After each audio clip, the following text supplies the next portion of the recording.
Kindly sit down. Salamat po. Alam mo, I was given this morning a prepared speech. It was all motherhood statements, and I felt that I had to do something more for the country. For it is my moral duty, my obligation, by my oath of office, that you should know what is happening to the country. Alam mo, ang problema natin is criminality, drugs, corruption, human trafficking, at yung corruption lalo na sa gobyerno. Dito sa criminality, iisahin ko na lang. Lalong lumala ang ating law and order with the advent of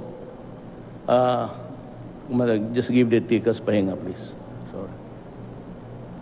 Give the tikas pahinga to the troops.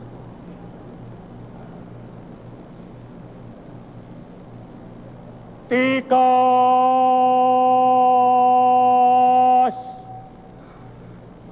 Ha!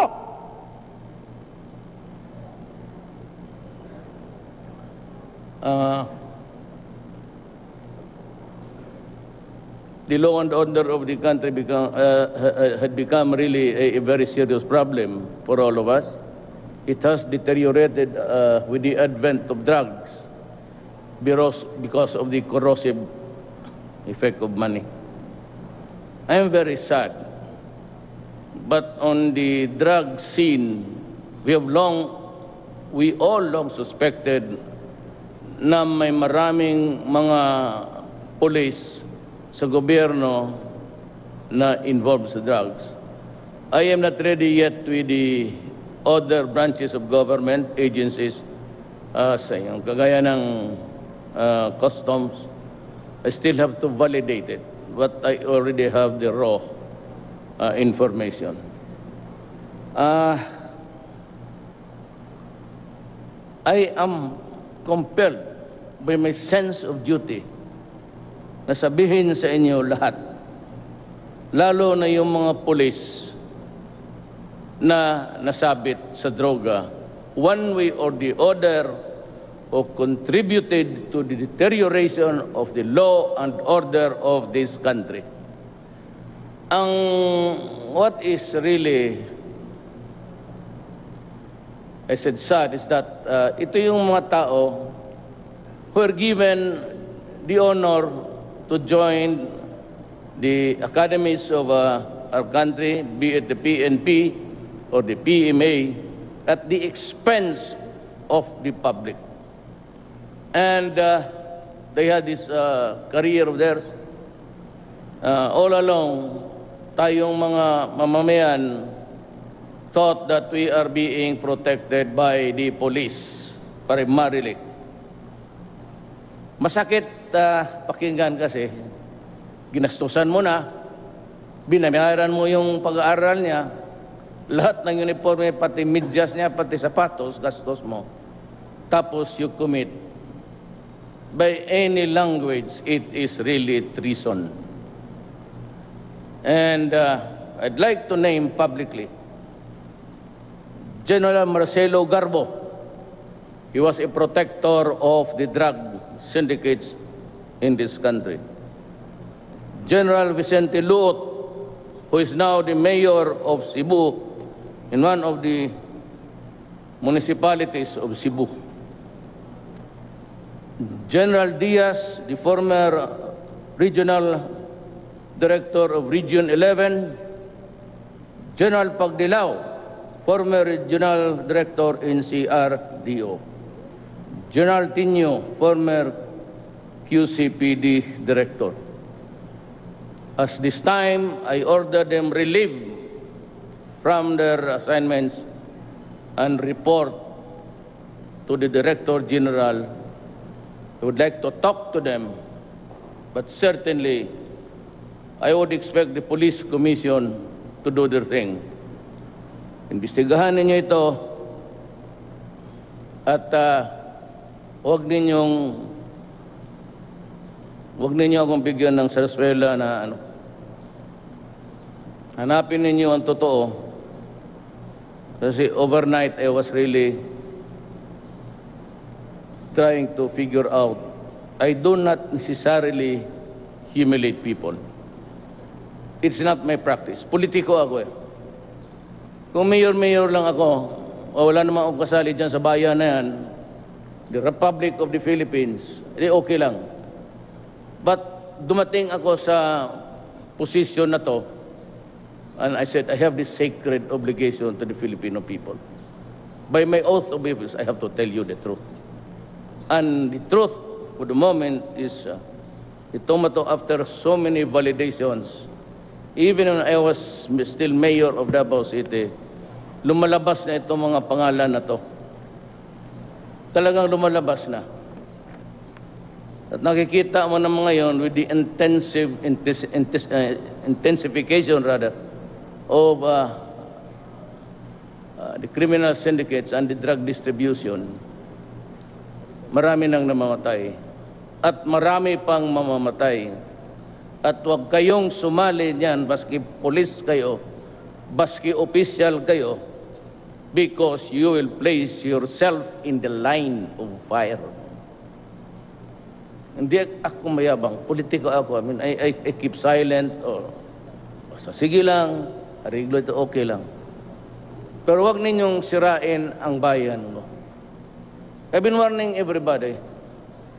At the end of my speeches, when I was campaigning for the presidency, I always ended by saying, do not destroy my country because I will kill you.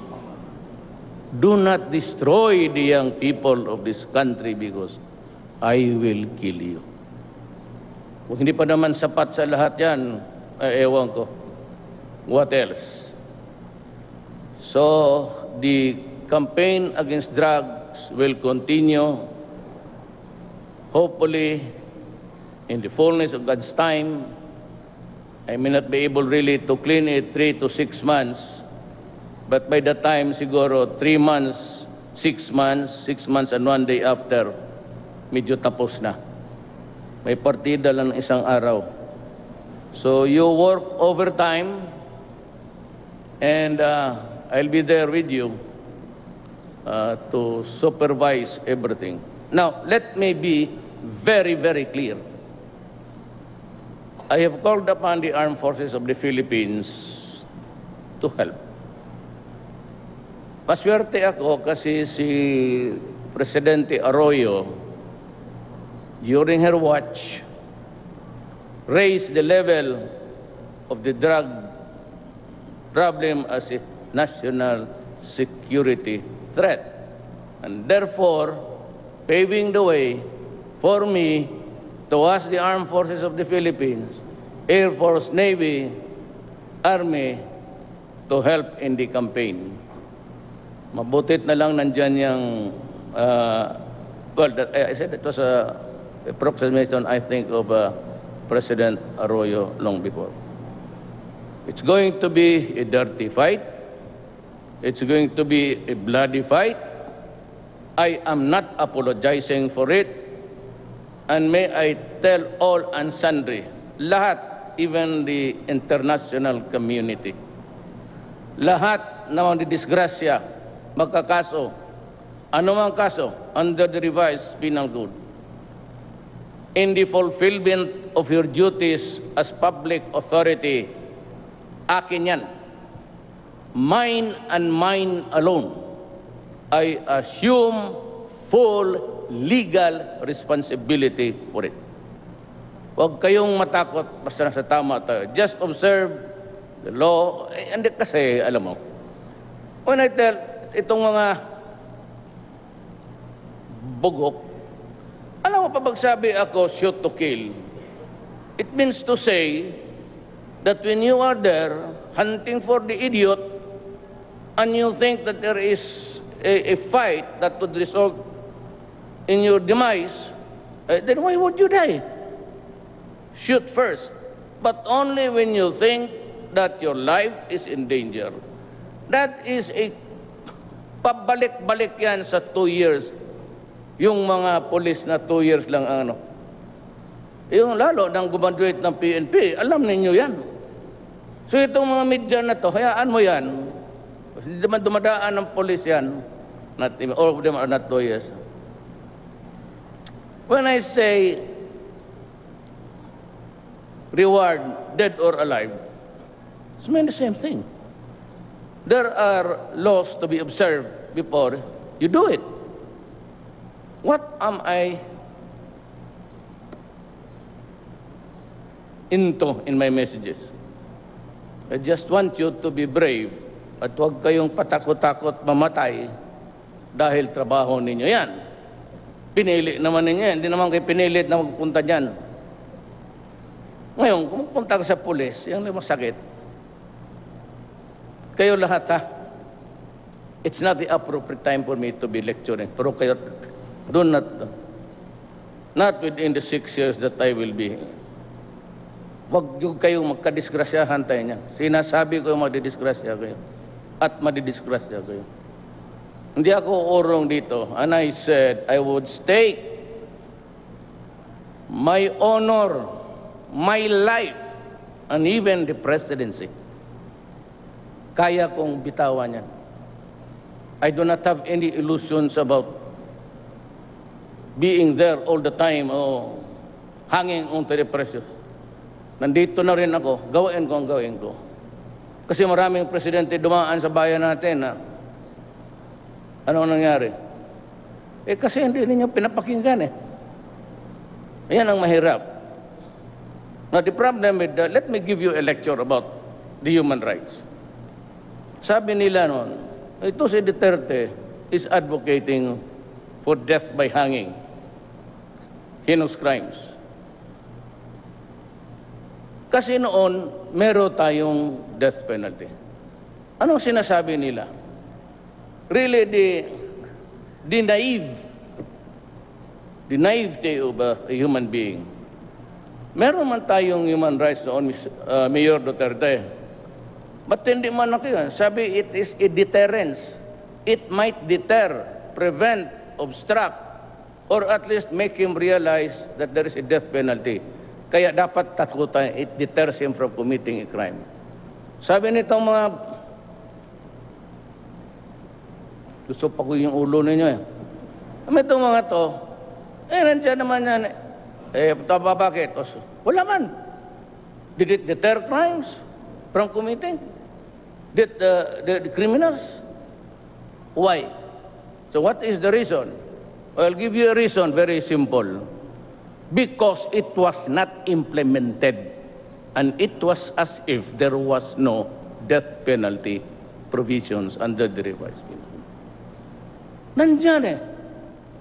Until, at least, so wala na yung batas. Mukhang tinumba mo na. But it could be re-implemented. Dito ngayon ako, humihingi ako na ibalik yung death penalty at deterrence. And hindi kasi nila sinasabi yan eh. Retribution. Deterrence, baka ma-discourage ka, pero pagka nagkamali ka, you pay. And that is retribution. Magbayad ka sa kasalanan mo. Bakit ka Ngayon,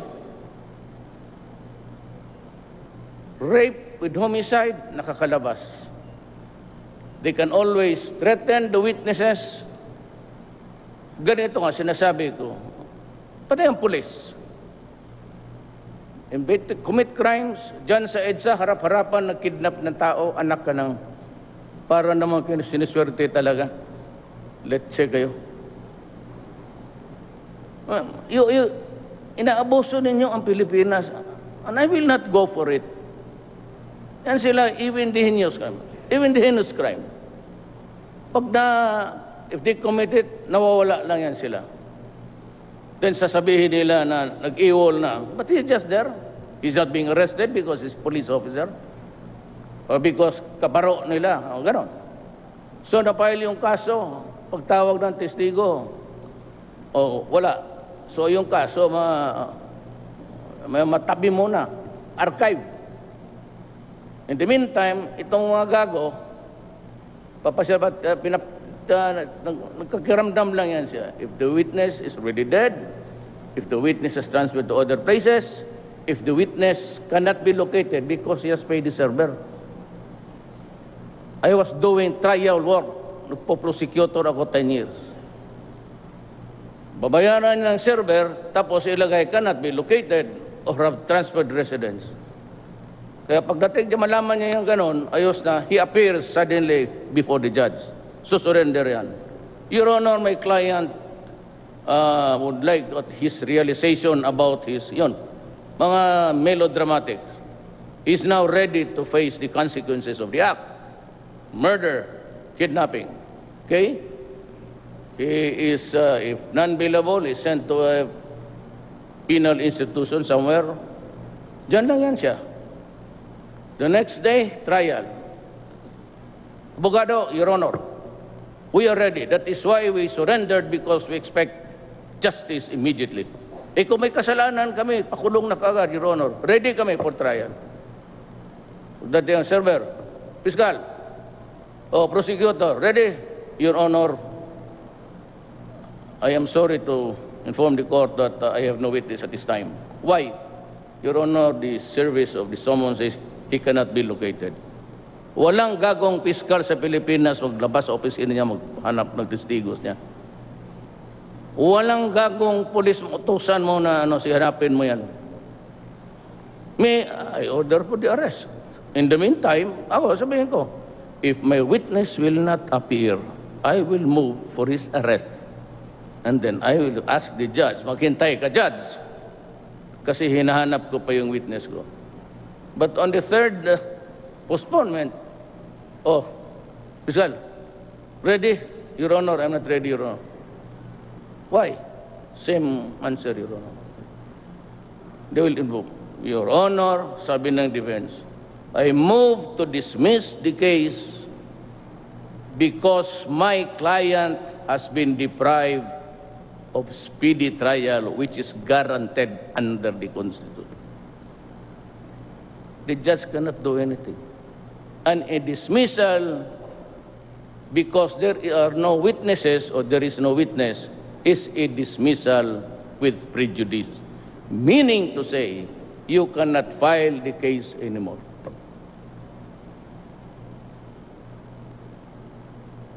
Anong gawin ko? Non-fiscal ako. I just can really bite my tongue. Ngayon, isipin mo ako ngayon, kung ganunin mo ang korte, ganunin mo ako, ganunin mo ang bayan, ano mangyari sa'yo? Mamili kayo. Mamili kayo. Huwag ninyong lukuhin ang bayan sa panahon ko kasi hindi ako papayag. That goes for all. Criminality, hanggang ngayon hindi pa makuha. So, nandito yung ating Director General, yung kidnapping, yung mga karnapping. Ito si Evangelista, yung ardent na sabak ngayon. Ito yung tatay na nag-drive doon sa kasa ng kotse. May-ari man siya, anak niya. Diretso-diretso na kinarnap, sinunog pa yung katawan. Bakit mo ba ganunin kung patay mo na yung tao? Bakit mo susunugin? Kung ilantad mo lang rin dyan, bakit mo? Why do you? Itong mga Chinese community, time and again, about siguro mga 42, 43, I do not know. But I'm sure over 40. Kidnap, anak, bata, magbayad, ransom, wala na. Sige pa rin, hingi-hingi. Yung pala, wala na talaga. Well, sa Davao, sabihin ko sa inyo totoo, lahat ng kidnap doon, patay. Hindi ko kayo tinatakot. You go and check the records. Lahat ng kidnap sa Davao, patay.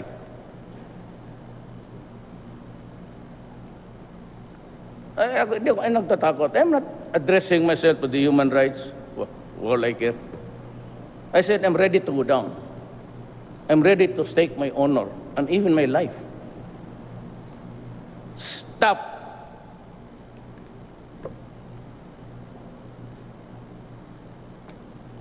Then we have the corruption in government. again, it has to stop. Decades of corruption. Wala na talaga ang tao mapunta. Baski ako nung fiscal ako, I want to go to the postal office to get my things there. And even my mother, may pinapadala yung magbayad talaga. Stop. You place yourself in jeopardy of going to prison. Lahat yung mga fixer-fixer, stop. I hope Paildon would do his thing, stop corruption sa customs. At si Billy Dulay, I know him, very good, he's honest. I hope he can deliver. I don't mind na it will be a lesser income for the government. I am prepared for that. But do not, like yung mga BIR, stop because I will make a trail out of it. Lahat ngayon binabantayan. And I will use technical, if you understand what is technical. Makikinig ako sa iyo. That's the only way to fight corruption.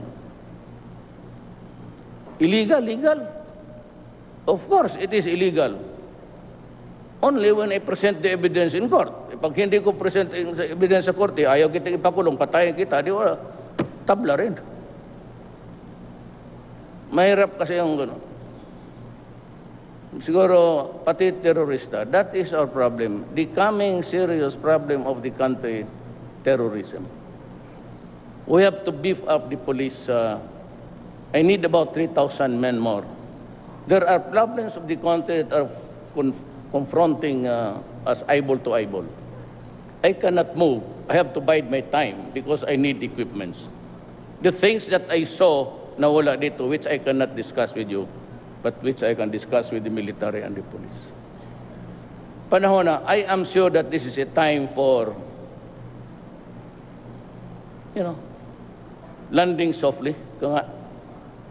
Kayong nabubuhay dyan with the extra frills or ang sweldo mo, perdi mo lang yan kasi mayroon kang kinikita. Well, this time, we have to learn how to live frugally and tone down. If you are used to buying cars for everybody in the family, well, I'm sorry. Do not do that because I will, the lifestyle checks would be all the year round.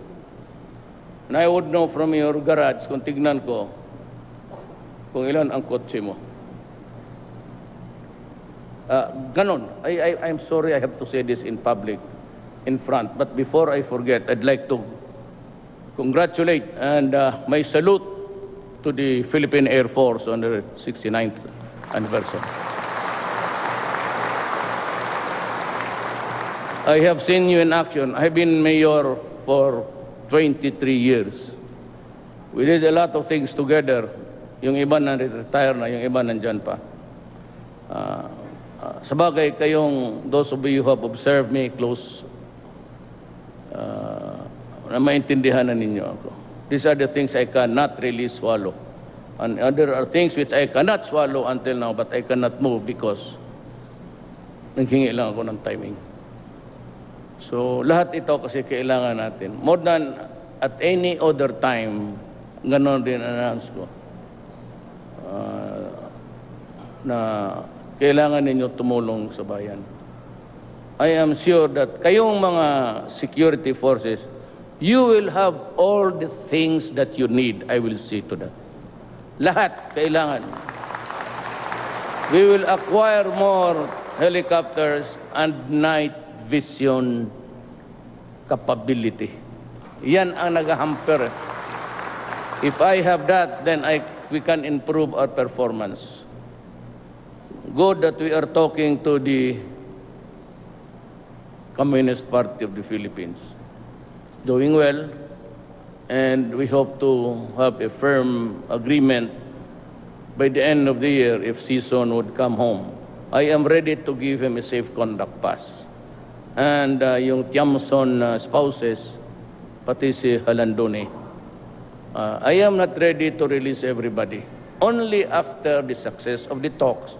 If there's one coming our way, bago ko sila i-release all. Then we can grant amnesty, but they have to lay down their arms. Mindanao, we have so many protracted wars there. I am talking to the MILF. I've been communicating with the NOR. Maybe I will go to Hulo and talk to him before we formally agree to talk officially. I have my team already. I would not mention them now, but they are ready sa government side. Abu Sayyaf, I said, there will always be a time for reckoning, and it will come. Hintay lang kayo.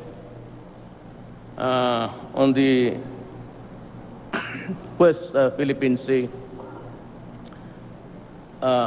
we remain optimistic that the judgment will be in our favor. And if it's not, then we will accept it as part of a country who honors international commitments, that is by the UNCLOS. If it's favorable to us, let's stop. We are not prepared to go to war. War is a dirty word now, but we will proceed accordingly after we shall have the copy of the arbitral judgment.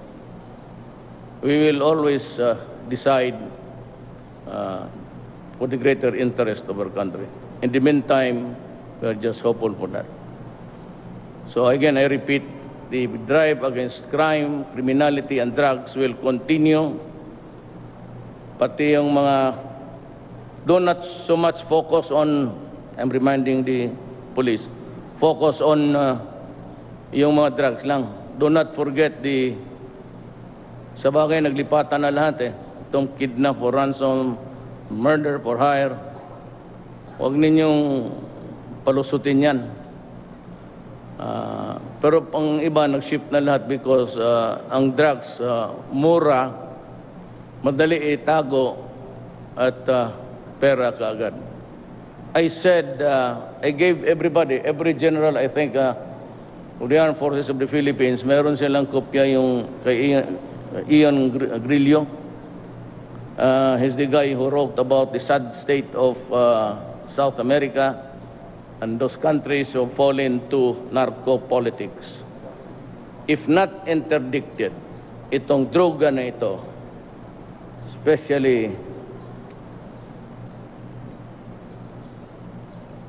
retired General Vicente Luot of Class 82, PMH siguro to. He's now the mayor of a municipality. Narco-politics yan. And a host of other cities na hindi na-validate ng... Gusto ko kasi yung validated talaga. Itong sa ibang lugar pumunta tatanong talaga ako. I go there and ask. I hope that we would have a brighter tomorrow, our children safe from being harmed.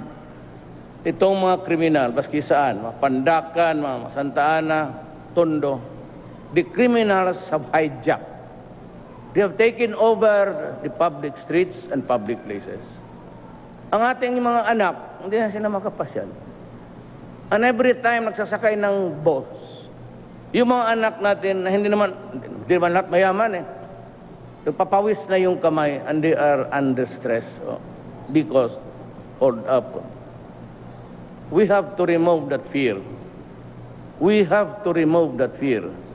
Let us transfer that fear in the hearts of the criminals.